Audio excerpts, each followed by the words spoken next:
po tayo, Mama. Pwede po kayo dito lang po tayo sa loob. Anak. Baka pwede. Sa isang araw na lang, ha? Pag medyo malakas na yung... Lagi nyo na lang po sinasabi yan. Pero di naman po kayo lumalakas.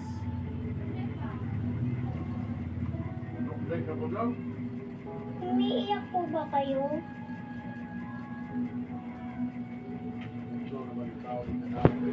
Sorry po. Bakit ka nagsusorry sa akin?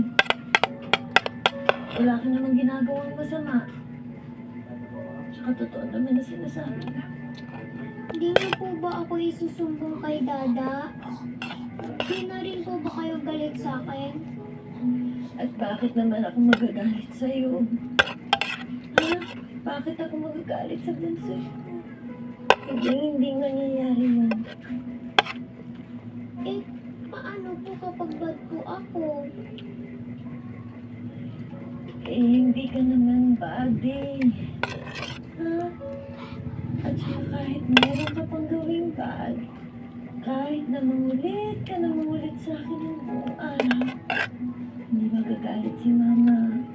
At saka, may dahilan naman kung bakit ka nangungulit. Ma, kung na, diba? ma, kung na tayo, lingit! Makulit din si Mama. Sige na, pwede, kung nag-arasi ba da?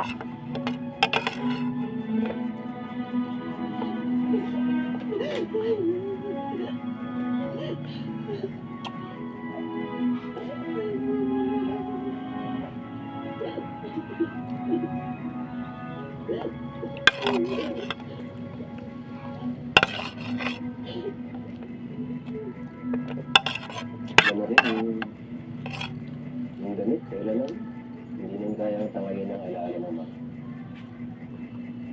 Alam ko naman po yun, Dada. Siguro stress lang po ako sa dami po ng nangyayari sa paligid. Ano mo yan, ipaplano ng kasal, kumbaga sa kanta, pasakali yan. Intro.